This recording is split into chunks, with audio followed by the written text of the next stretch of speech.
Hi everyone and welcome. My name is Paul Sydlansky. I'm the founder of Lake Road Advisors. Lake Road Advisors is a financial planning and investment management firm who works with families all across the country to help them simplify their financial lives and build a path forward to achieve their goals. Thank you for joining today. My colleague Haley Hazlitt and I are excited to take you through our presentation, Maximizing Your Corning Equity Compensation. As you might be able to guess from the title, this webinar is designed specifically for Corning Inc. employees with the goal of providing you insight to make better financial decisions. The presentation is going to be about 25 minutes long.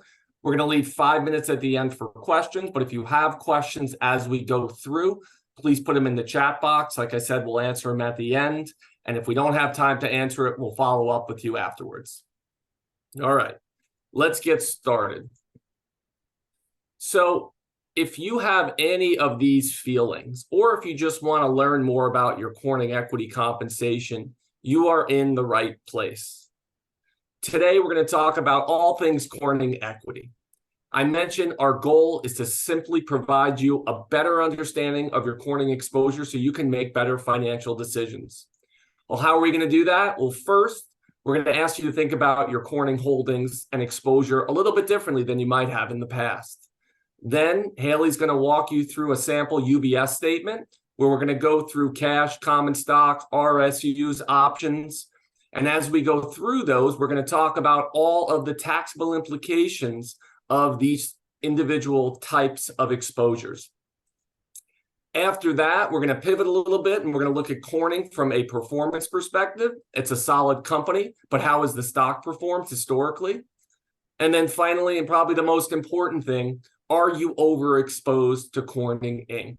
Are you taking too much idiosyncratic risk, which is single company risk, that is exposing your portfolio to unnecessary risk without the possibility of outsized gains? So let's start with how to think about your Corning exposure a little bit differently.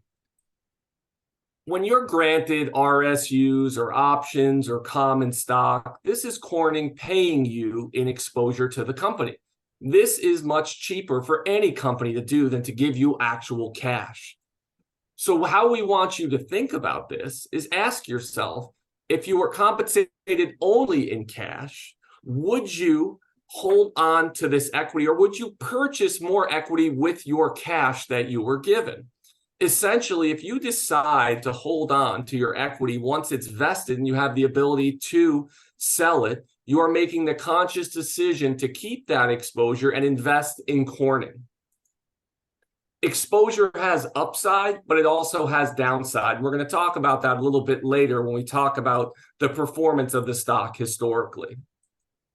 At Lake Road Advisors, we also want you to think about the goal for these funds. What we see a lot is folks don't really have anything in mind specific when it comes to using these funds. When you have money in your 401k or in your 529 account, it's pretty simple. You have retirement money or college money, but we want you to think about what's the goal for this money, for this Corning exposure. Could these funds be invested elsewhere to better achieve your goals? For example, if this money was intended to help support college education for a child, does this money belong in Corning or should it be in a 529 plan? When you define the goal for the asset, it'll be much easier to decide if you're invested properly. So now that we have a little bit of a different way to think about this exposure, let's walk through the statement. I'm going to hand it off to Haley, and we're going to start with cash. All right, everyone. As we go on, we'll be exploring your Corning UBS statement, breaking down the equity compensation details to provide clarity and insights. So let's kick off our review by focusing on the essential element of cash. While cash is crucial for liquidity, letting it sit idle here isn't the best strategy, as the cash sweep within UBS bears nearly no interest. So one option is to move this cash out to a high yield savings account. Right now, there are some earning around 4.5%. But importantly, if you have financial goals, consider investing these dollars within an outside brokerage account or 529, like Paul mentioned, in a diversified portfolio. But bottom line, we don't want cash sitting idly within the UBS account. Yeah, exactly, Haley. And we view cash at Lakeford Advisors as a store of value, meaning that you need cash in order to support your day-to-day living, and you need cash for an emergency fund. But after that, it's really not the best way to grow your wealth. So cash sitting idly here, especially when it's earning zero in interest, is not an effective use of your assets. So we'd rather see that money out of here and serving a purpose in your financial plan. All right, let's pivot to common stock, the next thing on the UBS statement. So turning our attention to common stock, this portion of your UBS statement, so we're all on the same page. Common stock represents an ownership shares in the company and entitles the holder to a portion of the company's assets and profits. So important items here are number of shares, cost basis, unrealized gain or loss, and holding period. Cost basis is the original value of an asset, inclusive of factors like reinvested dividends. Cost basis is critical because it plays a key role in determining the capital gain or loss when you go to sell the stock. And you'll want to take note of the holding period, which is the duration you've held the stock. So if you sell your common stock within a year, any profit is considered a short-term gain, which is subject to ordinary income tax rates. And holding on to the stock for over a year qualifies profit as a long-term gain, potentially subject to a more favorable capital gains tax rate. And so on the next slide, we have our 2023 long-term capital gains rate brackets. And so the rate you're subject to is dependent upon your taxable income. Most people do fall within the 15% rate, but rates for long-term capital gains range from 0, 15, and 20%. So now let's shift our focus to another important aspect of your employee compensation, restricted stock awards / units, and most commonly represented within your Corning compensation packages as RSUs. So restricted stock units, or RSUs, are a form of equity-based compensation granted by a company to its employees. RSUs represent a promise to deliver a certain number of company shares to you, the employee, at a future date as soon as you meet certain conditions, which are the quote-unquote restrictions placed on the award. So typically, this is going to be contingent upon the completion of a vesting period. And during this vesting period, you, the employee, earn ownership of the RSUs gradually as shares vest, and you have the right to receive the actual stock or its cash equivalent.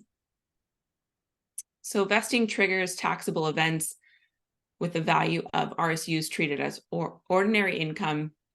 And as RSUs convert into common stock shares, you, the recipient, become a direct shareholder, which exposes you to market fluctuations in company performance.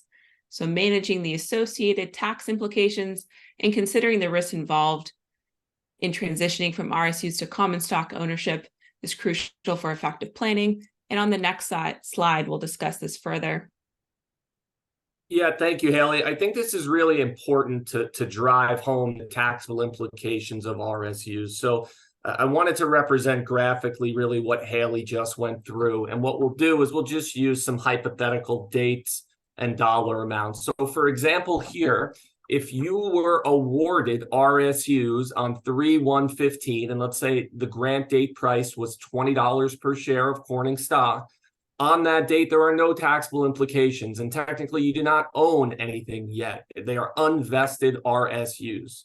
If we had a 3-year vesting schedule and we fast forward 3 years later to 3/1/18, and the stock is now trading at $50 a share, when those shares vest, you are taxed at an ordinary income rate on the total market value of those shares on vesting date.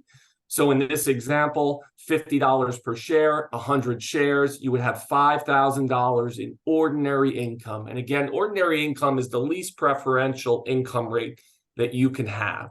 Now, after the shares vest, they become common stock, and then you have a decision to make. You can either hold on to the stock, like we said earlier, and make a conscious decision to maintain that exposure, or you can sell it. If you were to hold on to it in this example, and let's say the stock went up $50 to $100 a share, which would be amazing in a year, the $100 price that you would sell it at, $50 of that would represent a long-term capital gain, and that would be taxed at your preferential rate. But a disclaimer here, that gain is not guaranteed. The stock can go down and you can lose money. One other thing just to quickly note, when you look at your pay stub and you see your shares vest, oftentimes you'll be withheld at a federal rate of 22% at a default.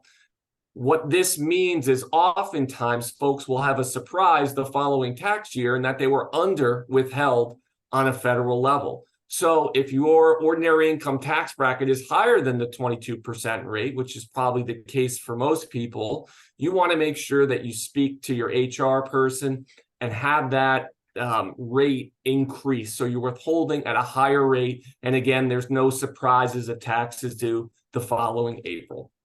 All right, Haley, let's keep going and let's talk about stock options next. All right, on this page of the statement, we're delving into stock options, which at Corning, you typically see non-qualified stock options or NQOs.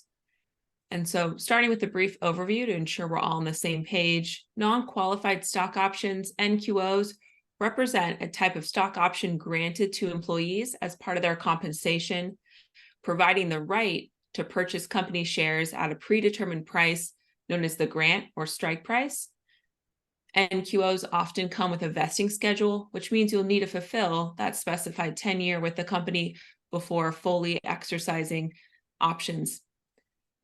The process typically involves you, the employee, exercising these options when the company's stock price is higher than the exercise price, as you want to be quote unquote in the money when you exercise to gauge your potential gain in the position. And when you exercise NQOs, the difference between the exercise price and the fair market value is considered ordinary income for tax purposes. And this taxation occurs regardless of whether you decide to hold or sell the shares. So it's important for you to be aware of these tax implications and consider the potential risks associated with market volatility and company performance when navigating the decision to exercise and then especially hold NQOs. And on the next slide, we see this represented visually. Yeah, thank you, Haley. Again, let's just walk through this. I think it's a little easier to understand with some of these examples. First thing to note is options, if they are out of the money, meaning the strike price is higher than the current market value, they have no value. So that's number one. On grant date, similar to RSUs, there's no taxable implications. And dissimilar to RSUs, on vesting date, when the options become yours, there is also no taxable implication. So these are going to be a little bit different than RSUs in that you control when you realize the ordinary income, which is on exercise date. And remember, exercise date is the date that you actually go and buy those shares at that predetermined strike price. Any difference in the strike price and the current market value, if it's positive, is going to be an ordinary income hit for you. But again, you control that. And similar, once you hold the common stock, now you have the decision to either keep that exposure with the common stock. If you hold on to it for more than 1 year, you're going to have a long-term capital gain if the stock goes up. However, if the stock goes down, you could have a loss as well. So again, really important to understand the differences that you control when you're going to actually have that ordinary tax hit. One other thing to note, something that you should bring up with your accountant when you are looking to exercise these options, you may subject yourself to something called AMT, or the alternative minimum tax.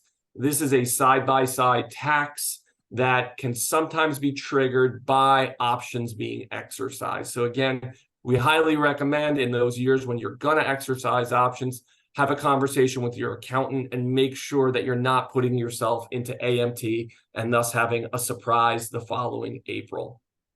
Okay, that is a quick overview of some of the different types of exposures and equity compensation you could have. Let's pivot a little bit now and let's talk about Corning's common stock, specifically the performance of the company, because ultimately all roads lead to you owning this common stock.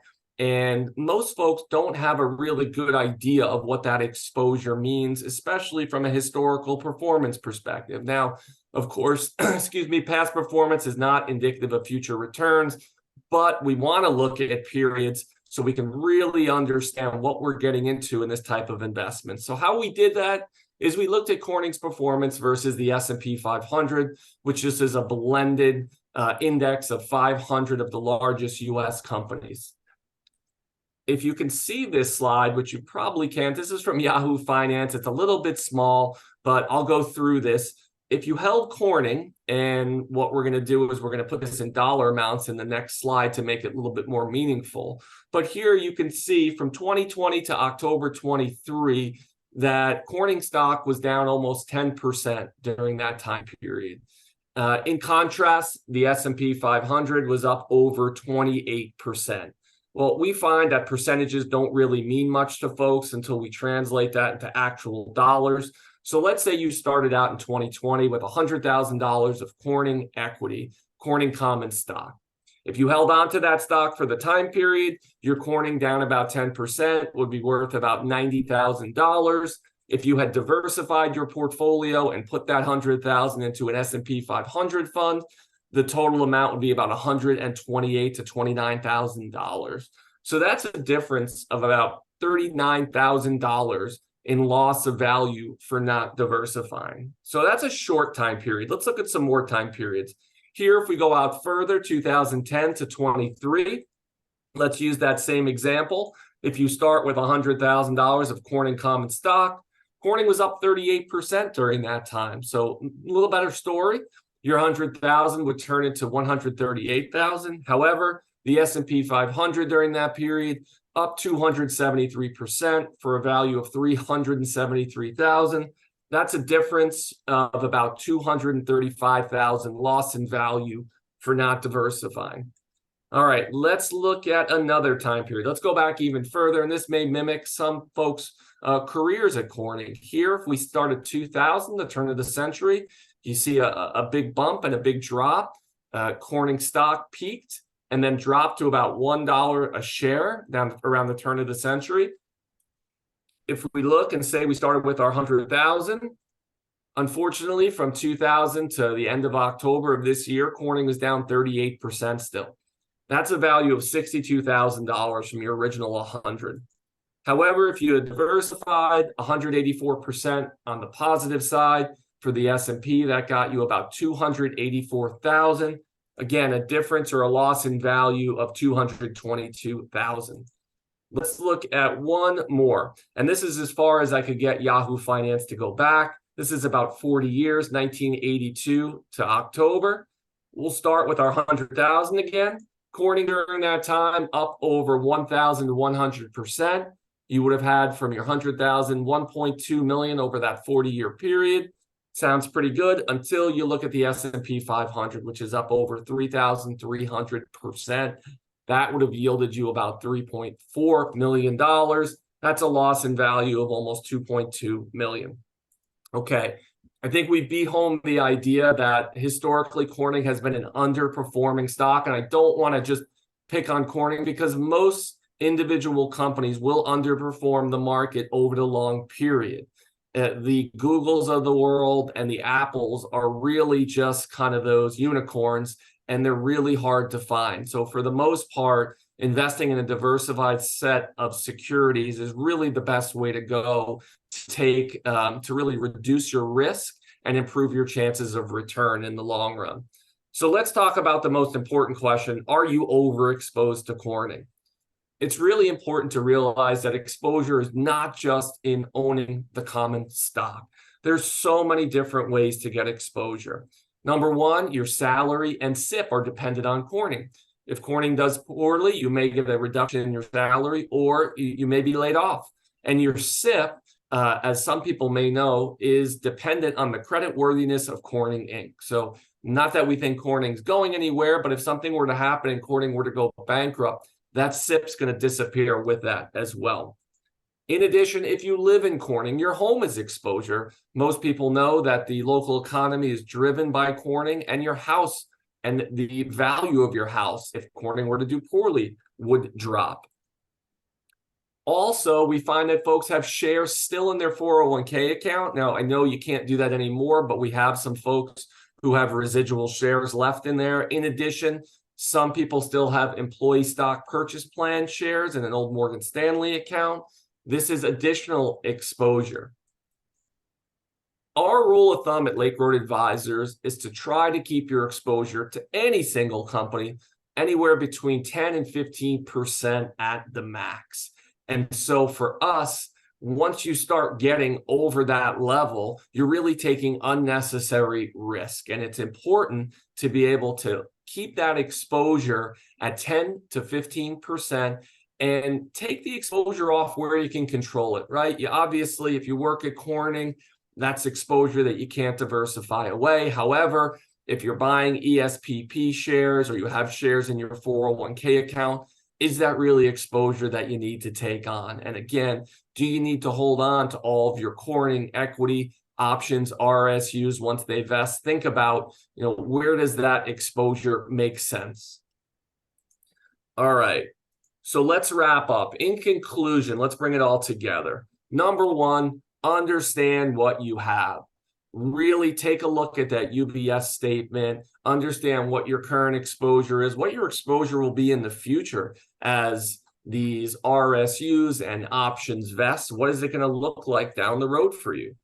Corning is a good company, but historically it's been an underperforming stock.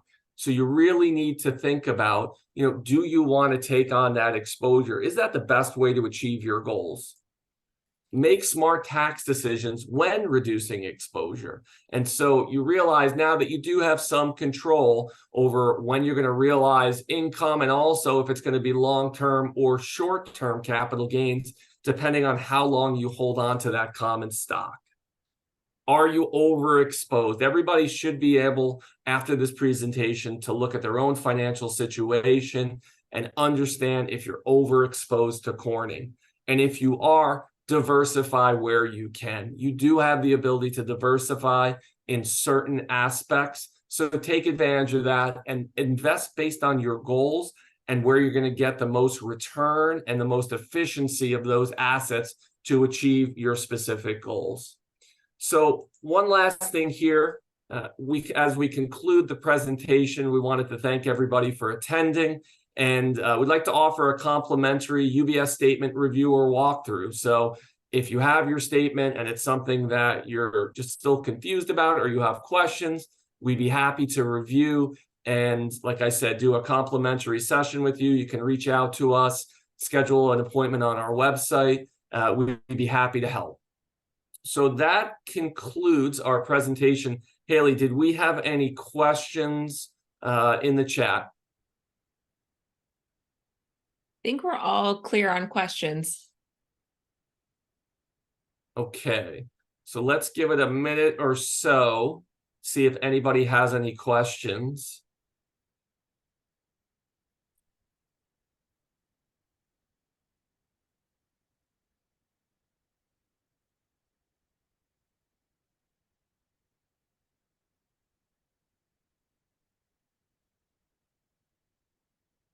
Okay, so it looks like we have no questions. So this will be the end of the presentation.